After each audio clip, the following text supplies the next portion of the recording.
Bismillahirrahmanirrahim. Donc, l'autre fois, on a parlé du noyau. On a dit qu'il est constitué de protons et de neutrons.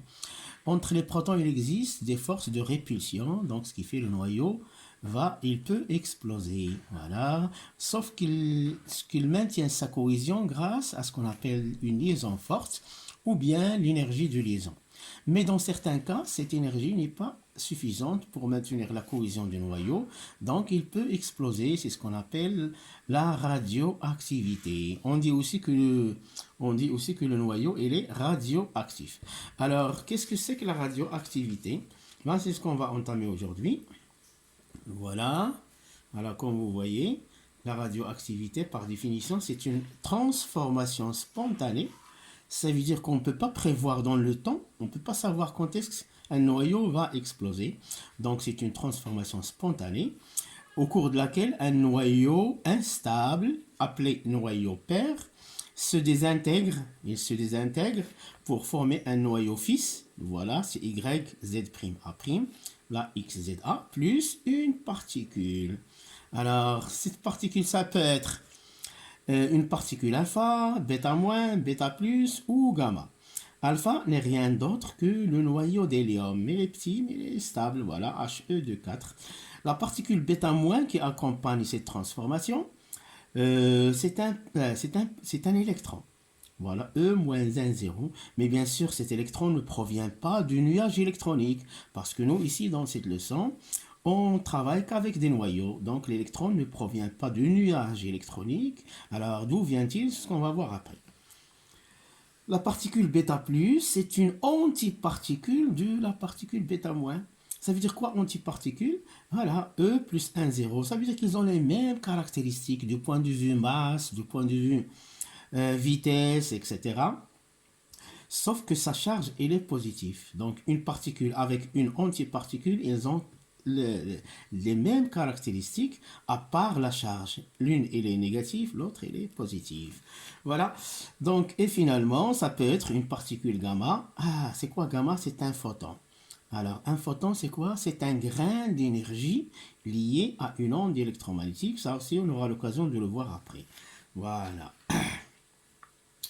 Alors, la réaction, la radioactivité, c'est qui est une transformation nucléaire. Il obéit à des lois qu'on appelle les lois de Soddy. Alors, c'est quoi les lois de Soddy? Ben, c'est ce qu'on va voir tout de suite. Voilà. Ce sont des lois de conservation. Donc, Soddy, lui, c'est un savant britannique qui a le prix Nobel en 1921. Donc, c'est un physicien qui a travaillé sur les réactions nucléaires. Voilà, donc nous avons XZA, c'est une transformation d'une manière générale, transformation spontanée, c'est une radioactivité qui mène à la formation d'un noyau YZ'A' plus une particule. Alors cette particule, ça peut être l'une des quatre dont on a parlé tout à l'heure. Donc on va le symboliser comme ça, P, particule, Z, numéro atomique, A, c'est son nombre de masse. Alors, voilà, donc les lois de Soddy, voilà, les voilà, donc ce sont des lois de conservation. Alors là, nous avons la conservation du nombre de masse A, c'est-à-dire on peut écrire A égale à quoi? A égale A' plus petit a. Voilà. A égale A' plus petit a. Comme on peut écrire aussi Z égale conservation de Z, Z égale Z' plus petit z. Voilà, ce sont les lois de conservation. Il existe deux autres lois dont on ne va pas citer maintenant. C'est la conservation de la quantité de mouvement et la conservation de l'énergie totale. Donc, en ce moment, on va se contenter de ces deux lois de conservation qu'on appelle les lois de Soddy. C'est bon. Alors, on va prendre des exemples. Voilà. Premier exemple, elle est là. Voilà. Donc, qu'est-ce qu'on va écrire? Bon, le noyau d'uranium 92-238, il mène à la formation, par des intégrations, il mène à la formation du noyau de thorium. Voilà, le noyau de thorium. 90-234, plus une particule. Alors, si on utilise les lois de Soddy, qu'est-ce qu'on va trouver? Alors 92, 90 égale 90 plus combien? Plus 2. Là, 238 égale 234 plus 4. Donc notre particule, ça va être P de 4. Alors c'est quoi la particule qui a 2 et 4? C'est bien sûr, voilà, vous le voyez, c'est la particule alpha. C'est bien, c'est He de 4. Donc c'est la particule alpha. Et ce type de radioactivité, c'est ce qu'on appelle la radioactivité du type alpha. Voilà. Radioactivité du type alpha. Voilà, on va passer à un autre exemple maintenant. Voilà. On va passer à un autre exemple. C'est, voilà, vous le voyez. Là, nous avons un carbone 14, 6, 14. Voilà. Carbone 6, 14. C'est un isotope du carbone habituel qu'on connaît. D'accord? Voilà. Et là, ça mène à quoi? À la formation de l'azote. D'accord? Voilà, l'azote 7, 14. Alors, en appliquant les lois de Soddy, qu'est-ce qu'on va faire? Là, 6 égale 7 moins 1. 6 égale 7 moins 1. Donc, la particule, il aura ici moins 1. Et là, 14, 14, donc c'est 0. Donc, la particule, c'est quoi? C'est moins 1, 0. Alors, quelle est cette particule moins 1, 0? C'est bêta moins. D'accord? Donc, ça, c'est ce qu'on appelle radioactivité du type bêta moins. Alors là, il y a quelque chose à expliquer. Regardez bien, nous avons aussi 6 protons. Et là, il y a 7 protons. Bien sûr, plus l'électron. Donc, un proton, il est apparu. Il n'y avait que 6. Là, nous avons 7. Le nombre de neutrons, 14 moins 6, ça fait 8. Là, c'est 7. Donc, nous avions 8 neutrons. Et là, il y a 7 neutrons. Donc, un neutron s'est transformé. Voilà. Un neutron s'est transformé en proton plus un électron. Donc, comme vous le voyez, voilà. Donc, un neutron, pardon, s'est transformé en proton plus électron. C'est normal parce qu'il y avait 8 neutrons. Et là, il n'y a que 7. Donc, un neutron a disparu. Elle s'est transformée en proton parce qu'il y avait 6, ça devient 7. Donc, il y a formation d'un proton plus un électron. Donc, là aussi, on peut vérifier les lois de Soddy. Parce que 1 moins 1, c'est égal à 0. 1 plus 0, c'est égal à 1. Donc, ça, c'est ce qu'on appelle l'équation phénoménologique de la radioactivité β-. C'est l'équation phénoménologique de la radioactivité β-. C'est aussi ce qu'on appelle le mécanisme de la réaction nucléaire de type β-. Voilà.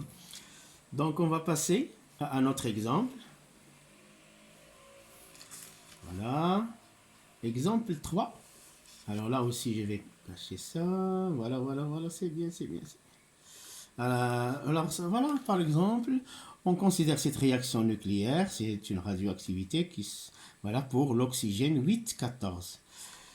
Ça donne de l'azote 7,14. Donc, on applique les lois de Soddy. Qu'est-ce qu'on a? 8 égale 7 plus 1. 7 plus 1 égale à 8. Et la 14, donc c'est 0. Donc nous avons 1, 0. Alors quelle est la particule qui a pour symbole 1, 0 ici? C'est le β+. Voilà. Donc là, il s'agit de quel type de radioactivité? Radioactivité β+. C'est bien. Alors là aussi, on va faire une explication de l'équation phénoménologique. Alors, qu'est-ce qu'on va faire? Vous le voyez bien. Nous avions 8 protons et il n'y a que 7. Ça veut dire un proton a disparu. Et les neutrons, nous avions 6. Là, il y a 7 parce que 14 moins 7, c'est 7. 14 moins 8, c'est 6. Donc, il y a disparition d'un proton et apparition d'un neutron plus une particule β+. Voilà, donc ça, c'est ce qu'on appelle l'équation phénoménologique, comme ici. Phénoménologique de quel type de radioactivité? β+. C'est bon. D'accord? Voilà. Et enfin, ce qui nous reste, c'est la radioactivité du type gamma. Ah, là, il faut qu'on fasse attention un petit peu. Donc, la radioactivité du type gamma, il a lieu pour le noyau formé, celui-là.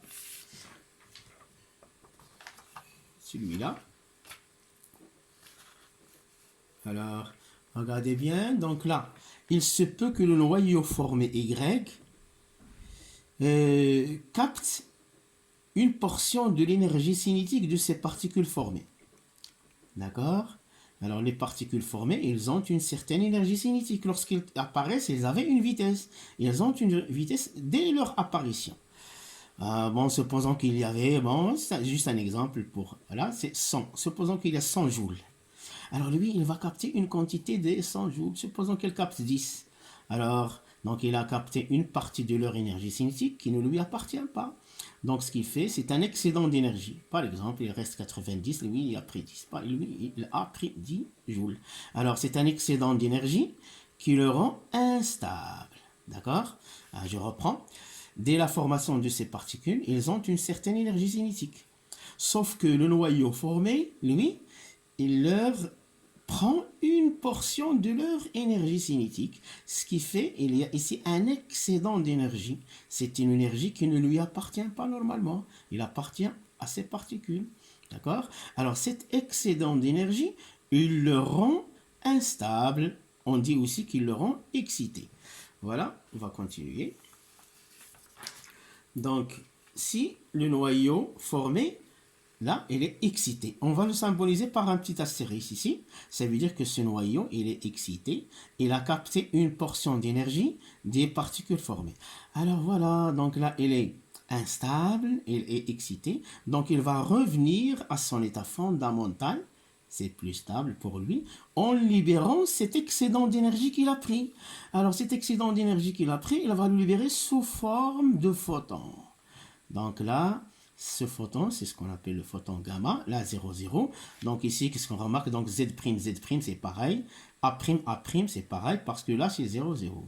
Alors, cette énergie, ça vaut combien? C'est ça notre but qu'on va faire tout de suite.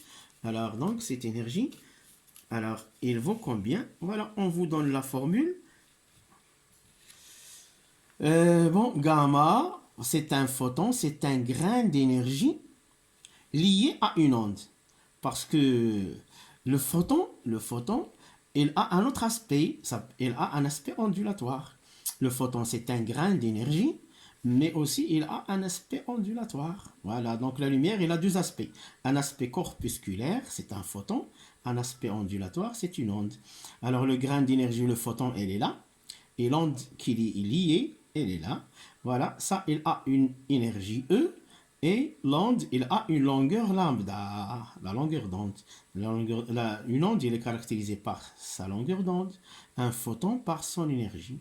Alors le lien entre les deux, il est donné par cette relation, voilà, c'est la relation d'Einstein, voilà, pour le photon, E égale à H fois nu.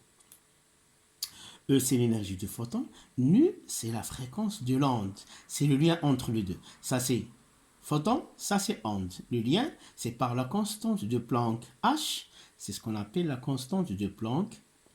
On vous donne sa valeur, inutile de la retenir. Là, je vais faire un petit rappel. Si vous vous rappelez bien, la longueur d'onde lambda égale à quoi? La vitesse fois la période. Vous vous rappelez? Et la période, c'est l'inverse de la fréquence. Alors vous allez me dire, la fréquence, on la note F ou bien N. Alors là, on ajoute pour les photons cette expression pour la lumière. On symbolise aussi la fréquence par nu. C'est comme la lettre L. C'est une lettre grecque, c'est V, auquel on ajoute un trait. Petit v plus un tiré. Donc la fréquence, elle est symbolisée soit par F, soit par N, soit par nu. Voilà, la fréquence, elle est exprimée toujours en quoi? En Hertz. Voilà. Donc là, la longueur d'onde lambda, ça va faire V fois T. V, la vitesse, aussi ce qu'on appelle la célérité. Donc soit on met V, soit on met C, c'est pareil. T, c'est l'inverse de la fréquence. T, c'est 1 sur F. D'accord? D'où, donc là, la longueur d'onde lambda, c'est égal à C fois 1 sur nu, ou bien C sur nu. Donc lambda égale à C sur nu. Donc nu égale à C sur lambda. Donc vous le voyez bien, lambda égale C sur nu, ou bien nu égale à C sur lambda. Donc là, on va l'écrire ici, E égale à H nu. Donc c'est égal à H fois C sur lambda. C'est bon. Voilà, on va prendre un petit exemple. Voilà, on va faire un petit exemple. Vous le voyez là. Voilà, on vous donne tous les données nécessaires.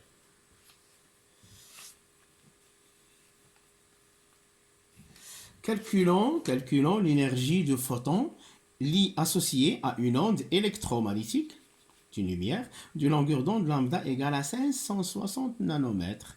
On vous donne bien sûr la constante de Planck. H, c'est ce qu'on appelle la constante de Planck. 6,63 10 moins 34. On vous le donne toujours, donc inutile de la retenir. C, c'est la célérité de la lumière, c'est la vitesse de la lumière. C'est soit C, soit V, comme vous voulez. Donc là, 3, 10 puissance 8 mètres par seconde. Donc pour calculer l'énergie, il suffit de mettre la relation dont on a parlé tout à l'heure. À quoi est égal E égale à H nu, c'est-à-dire H, c'est sur lambda. Bon, je remplace H par sa valeur, 6 moins 34, joules seconde. Attention, joules fois seconde. Là, la vitesse mètre seconde moins 1. Donc on peut simplifier seconde, seconde moins 1. Là, 560 nanomètres, c'est 10 puissance moins 9 mètres. Donc je peux simplifier mètre et mètre. Donc il reste, à la fin, il ne reste que joule. Le voilà, on va le mettre ici. Donc à quoi est égal l'énergie de photon? Vous le voyez là, c'est combien? C'est 3,55, 10 puissance moins 19 joules. Oui, H, comme on a dit, c'est la constante de Planck. Voilà, merci. À la prochaine, Inch'Allah.